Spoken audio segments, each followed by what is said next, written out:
Good morning, Rabotai. Welcome to Breakfast on the Class. Breakfast on the Class today is dedicated in loving memory to Nishmatem of the Bibas family members, Shiri bat Margalit, Ariel ben Shiri, and Kfir ben Shiri. Hashem yinkom damam. I share in the family's profound grief. May their memories be a blessing. May all the hostages be freed and brought back home now. May Hashem continue to protect and give strength to all our IDF and IF Hayalim by Miriam Kashanian. Also, dedicated in loving memory to Nishmat Rachel bat Moshe by Moshe and Esther Ruth Ben Ayun. Also dedicated for speeding completely for Shlema Nisim Ben Salha. Please make berachot for his refuah. For the continued health of Chana bat Fega. Refuah Shlema for Shlomo Farhi for Tunei Chaim Rafael Ben Frida. The learning for this week is dedicated by the Torah Center Gold donors, the Aron family, loving memory Nishmat Yosef Mordechai Ben Yisrael Chaim Bechana. And the year of breakfast on the class has been dedicated to Nishmat Ruth Orfali Bat Adela, sponsored by her family. I missed yesterday, so I want to add this one in. Breakfast on the class also dedicated loving memory in the Nishmat Sadok Ben Shalom on his yortzeit by his daughter Efrat Yaesh. And breakfast in the class is dedicated by Brian Matityahu Yaakov Grenadier, which reminds me of Shirley Temples, in honor of his parents, Rivka and Shlomo. Thank you both for inspiring me to continue learning Torah each morning, despite the busy life I have in law school. Listening all the way from Stanford in California, big thank you to Rabbi Farhi for making Torah even more accessible across the globe. Brian, we can't wait for you to move here to the city to join us every day for breakfast in the class. Last but not least, we want to wish Mabruk and Mazal Tov to the Hajioff and Kleiman families on the marriage of their children. Be'ezrat Hashem, banim u'banot oskim b'Torah mitzvot, bait ne'am Yisrael, and all of the good stuff. Let's begin. The pasuk says, "Ve'asita badeh atzeh shitim," and you will make poles that are made out of wood, cedar wood, v'tzipita otam zahav, and you'll cover these poles with gold. Ve'eveta et habadim b'tabaot, and you will bring the badim, these poles that you use to carry the Aron, al tzalot Aron, into the poles on the edges of the Aron, laset Aron bahem, for the sake of carrying the Aron. Now, I want to address this idea. Please only answer amen if you're listening to this live. Baruch atah Adonai, Eloheinu melech haolam, she'akol nהיה baro. Amen. The pasuk is telling us over here that these badim, these sticks, what are they for? They are to be able to lift and to raise and to carry the Aron. However, we know that the Gemara tells us that the Aron was noseh et noseav. It would carry the ones that carried it. Which means, in effect, that the purpose of the badim is not laset et Aron. So why in the world does the pasuk tell us over here that the purpose of the badim was to lift it if the Aron lifted its lifters? You got the question? So there's multiple ways to answer this question. But I want to maybe kind of address one of them. The Gemara tells us about a certain rabbi. The rabbi's name was Rabbi Chanina ben Dosa. Rabbi Chanina ben Dosa was someone who lived in abject poverty. He had nothing. Anyway, he sees everyone bringing all these special gifts to the Beit HaMikdash. Couldn't afford to bring an animal, couldn't afford to bring a donation of anything significant. So what did he do? He found a stone, not a diamond, a stone, out in the desert, wherever. He schleps this big stone back and he starts polishing it.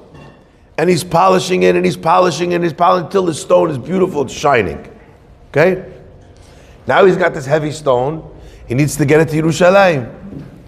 So there's workers there.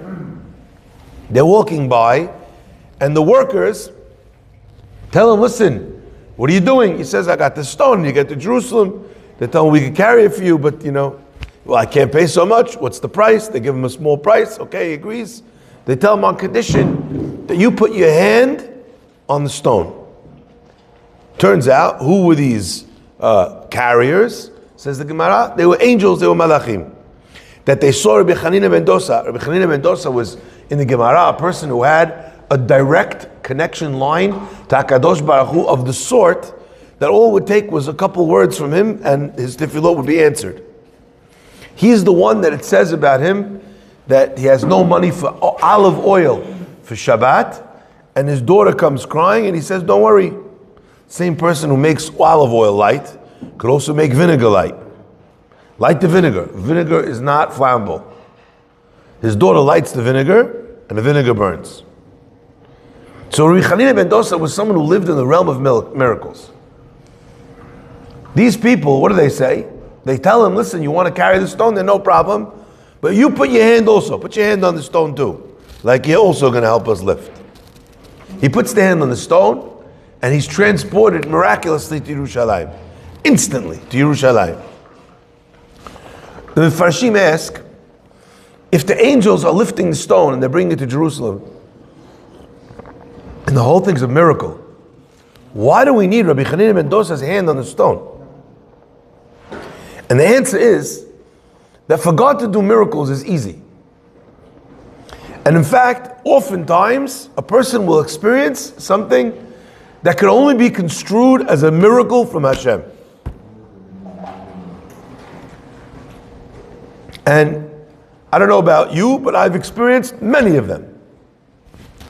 Things that, if not for the counting into the fact that God is performing miracles in our world, it would not be possible to understand what you're witnessing. I've seen it many times.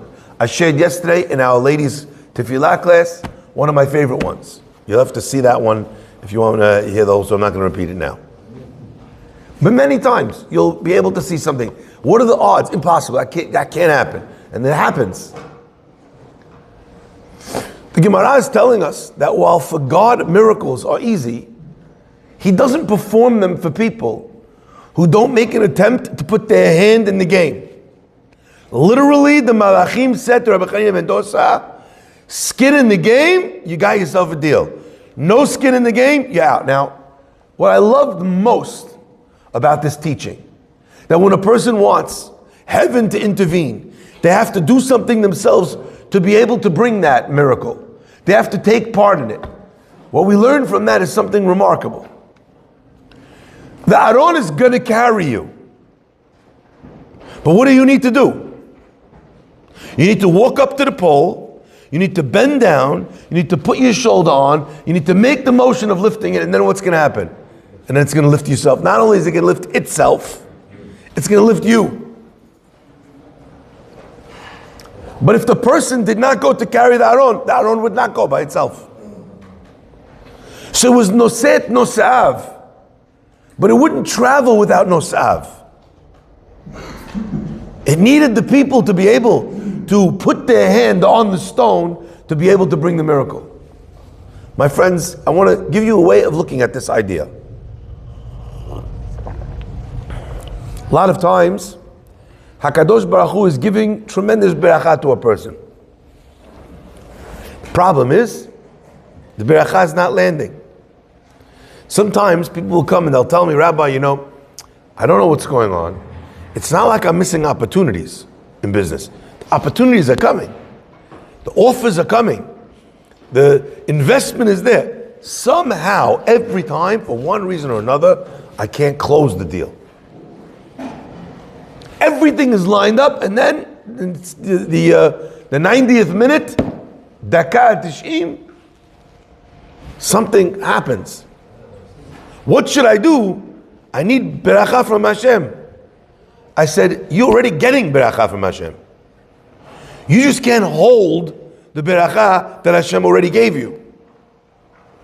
So sometimes the job of a person is to try and bring beracha, and sometimes the job of a person is to build a vessel to receive the beracha. To become a keli, a vessel, to be able to receive God's blessing. To be able to hold God's blessing, so it doesn't slip between your fingers. I'm always fond of this diuk. We say in the korbanot, the end of the tefillah, the Kohen, he would measure miloch ofnav, a full amount, a full palm's amount of the ketoret, right? Anyway, what would happen as he's taking the measure each time of this handful, right? Every 60, 70 years, hayta ba shirayim lahatzayin. Every 60 or 70 years, just the amount of ketoret that slipped between his fingers, shirayim, the extra, would reach shirayim lachatzain. It would reach half of the shiur of a whole nother batch of ketoret. So you have to make the ketoret, right? But every 60 and 70 years, the leftovers would constitute half of the whole amount. Now I was thinking to myself, in a human life, that's what it's like. The ketoret represents a holy sacrifice. Not only does it represent the holy sacrifice, we know that when a person does the ketoret, right, it's a tremendous siman beracha. What beracha does he receive for ketoret? A shirut. In fact, that's why many people have the ketoret written out on parchment, and they read it from parchment as a segula for parnasah. Beautiful, a lot of beautiful segulot. Everything needs to be understood and valued in its own context. But the idea of ketoret is what?